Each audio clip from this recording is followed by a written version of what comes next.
જય સ્વામિનારાયણ મિત્રો, મારી ચેનલમાં આપ સૌનું હાર્દિક સ્વાગત છે. આજે આપણે બનાવીશું એકદમ સરળ, સ્વાદિષ્ટ અને રેસ્ટોરન્ટ જેવા જીરા રાઈસ અને દાલ ફ્રાયની રેસીપી. તો ચાલો આપણે રેસીપી ચાલુ કરીએ. તો તેના માટે આપણે થોડી તુવેર દાળ, મગની દાળ, મસૂરી દાળ અને 1 ચમચી આપણે અંદર ચણાની દાળ લઈશું. તો આ ચારેય દાળ આપણે મિક્સ કરી દઈશું અને 1 વાટકી આપણે ચોખા લઈશું. ચોખા છે તે આપણે ગુજરાત 17 આવે એ જ લીધા છે. તો પહેલાં આપણે દાળને આપણે અંદર પાણી નાખી અને 2 થી 3 વખત આપણે ધોઈ લઈશું સારીથી.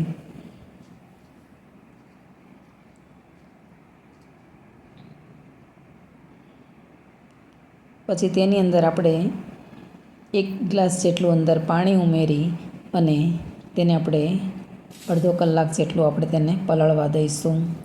તેવી જ રીતે આપણે ચોખાને પણ 2 થી 3 વખત પાણીથી આપણે ધોઈ લઈશું અને તેની અંદર આપણે પાણી નાખી અને 15 થી 20 મિનિટ સુધી આપણે તેને પલળવા દઈશું.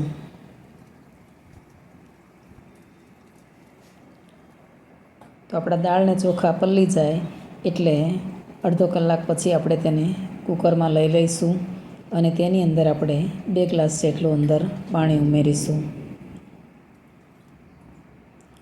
પછી તેની અંદર આપણે અડધી ચમચી જેટલી હળદર ઉમેરીશું અને અડધું પાવડું જેટલું આપણે અંદર તેલ ઉમેરીશું. પછી કુકરનું ઢાંકણ આપણે બંધ કરી દઈશું અને ગેસની ફ્લેમ ચાલુ કરી અને તેના ઉપર આપણે કુકર મૂકી અને 4 થી 5 વિસલ થવા દઈશું. હવે આ બાજુ આપણે ભાત મૂકી દઈશું. ગેસની ફ્લેમ ચાલુ કરી અને તેના ઉપર આપણે એક તવી મૂકી અને તેની અંદર આપણે 2 પાવડા જેટલું અંદર ઘી ઉમેરીશું. ઘી ગરમ થઈ જાય એટલે તેની અંદર આપણે 1 થી 1.5 ચમચી જેટલું આખું જીરું અંદર ઉમેરીશું અને તેની અંદર આપણે 1 તમાલપત્ર અને 1 તજનો ટુકડો ઉમેરી અને 2 લવિંગ નાખીશું અંદર. પછી આપણે જે ધોયેલા ભાત છે તેને અંદર આપણે ઉમેરી દઈશું.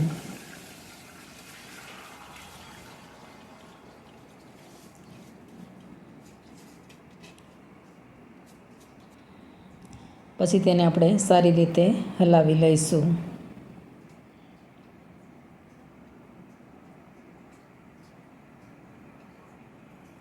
તેની અંદર આપણે અડધો ગ્લાસ જેટલું અંદર પાણી ઉમેરીશું અને તેનું ઢાંકણ બંધ કરી અને 10 થી 15 મિનિટ સુધી આપણે તેને ચડવા દઈશું.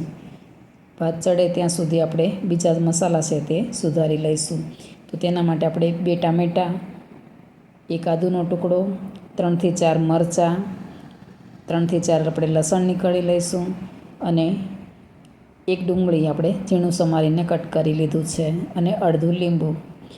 તેની અંદર વઘાર કરવા માટે 1 સૂકું મરચું, 1 તમાલપત્ર, 2 લવિંગ અને 1 તજનો ટુકડો આ બધું આપણે તૈયાર કરી દીધું છે. તો આપણે હવે જોઈ લઈએ તો આપણા ભાત છે તે હવે સરસ ચડીને તૈયાર થઈ ગયા છે. હાથથી જોઈ લઈએ તો ભાત છે આપણા ચડી ગયા છે. હવે ગેસની ફ્લેમ આપણે બંધ કરી દઈશું અને તેનું ઢાંકણ ઢાંકી દઈશું આપણે. તો આપણા ભાત જીરા રાઈસ છે તે બનીને તૈયાર છે. હવે કુકરનું ઢાંકણ ખોલી અને જોઈ લઈશું તો આપણી દાળ પણ સરસ રીતે બફાઈને તૈયાર થઈ ગઈ છે. હવે તેની અંદર આપણે બ્લેન્ડર કે ઝેરણી કશું ફેરવવાનું નથી. બસ એને આપણે એમનેમ જ ચમચાની મદદથી હલાવી લઈશું. હવે ગેસની ફ્લેમ ચાલુ કરી તેના ઉપર આપણે એક તવી મૂકીશું અને તેની અંદર આપણે 3 પાવડા જેટલું અંદર ઘી ઉમેરીશું. ઘી ગરમ થઈ જાય એટલે તેની અંદર આપણે 1 થી 1.5 ચમચી જેટલું આખું જીરું અંદર ઉમેરીશું અને અડધી ચમચી જેટલી અંદર હિંગ ઉમેરીશું. પછી તેની અંદર આપણે 1 સૂકું લાલ મરચું, 1 તમાલપત્ર, 1 તજનો ટુકડો અને થોડા મીઠા લીમડાના પાન અંદર ઉમેરીશું. 2 થી 3 અંદર લવિંગ ઉમેરીશું અને 1 તજનો ટુકડો અંદર ઉમેરીશું. પછી તેને આપણે ઘીની અંદર સારી રીતે મિક્સ કરી લઈશું. પછી તેની અંદર આપણે આદું અને ઝીણું લસણ છે કટ કરેલું તેની અંદર ઉમેરી દઈશું અને ઝીણા કટ કરેલા મરચાં અને ડુંગળી છે તે અંદર ઉમેરી દઈશું.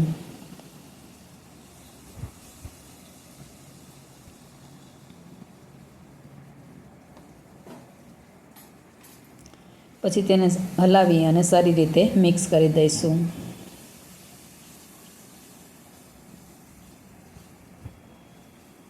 તેલમાં સારી રીતે તતડી જાય જેથી. હવે તેની અંદર આપણે ઝીણા કટ કરેલા ટામેટાં છે તે પણ અંદર ઉમેરી દઈશું અને બધું હલાવીને સારી રીતે મિક્સ કરી દઈશું.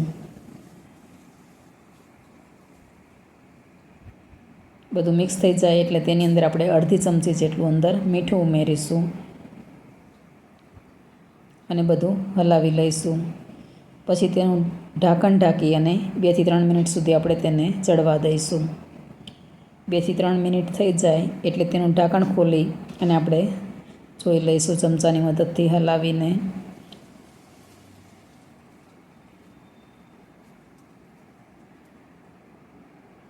પછી તેની અંદર આપણે અડધી ચમચી જેટલી હળદર ઉમેરીશું, 1 થી 1.5 ચમચી જેટલું લાલ મરચું ઉમેરીશું, 1 ચમચી ધાણા જીરું ઉમેરીશું અને 1 ચમચી સ્વાદ અનુસાર આપણે મીઠું ઉમેરીશું અને બધું હલાવીને મિક્સ કરી દઈશું. પછી તેની અંદર આપણે બાફેલી દાળ છે તેને અંદર ઉમેરી દઈશું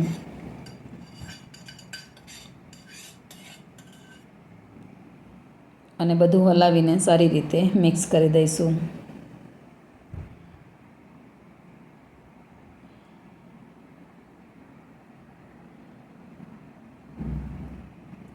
પછી તેની અંદર આપણે અડધો ગ્લાસ જેટલું અંદર પાણી ઉમેરીશું અને બધું હલાવી લઈશું.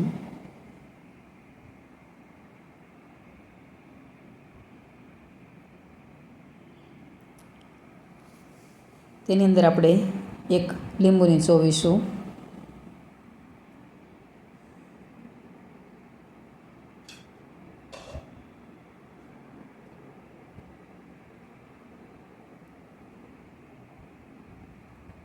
અને 1 ચમચી આપણે ગરમ મસાલો અંદર ઉમેરીશું અને બધું હલાવીને આપણે મિક્સ કરી દઈશું અને થોડીવાર આપણે તેને ચડવા દઈશું, ઉકળવા દઈશું. તેનું ઢાંકણ આપણે બંધ કરી દઈશું અને 2 થી 3 મિનિટ સુધી આપણે તેને થવા દઈશું. 2 થી 3 મિનિટ થઈ જાય એટલે આપણું દાલ ફ્રાય છે તે સરસ રીતે બનીને તૈયાર છે. હવે ગેસની ફ્લેમ આપણે બંધ કરી દઈશું અને તેની ઉપર આપણે લીલા ધાણા છે તે અંદર ઉમેરી દઈશું.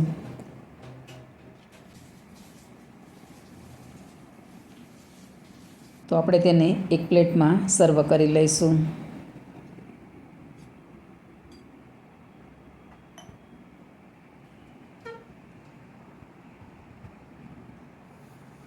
તો તૈયાર છે આપણા ગરમા ગરમ દાલ ફ્રાય અને જીરા રાઈસ. તો જો તમને આવી સરળ અને હેલ્ધી રેસીપીઓ ગમતી હોય તો વિડીયોને લાઈક કરજો, શેર કરજો અને મારી ચેનલને સબસ્ક્રાઈબ કરજો અને બેલ આઇકન દબાવવાનું ના ભૂલશો કે જેથી કરીને તમને પહેલાં નોટિફિકેશન મળે. તો ફરી મળીએ આવી સરળ અને સ્વાદિષ્ટ નવી રેસીપી સાથે. જય શ્રી કૃષ્ણ.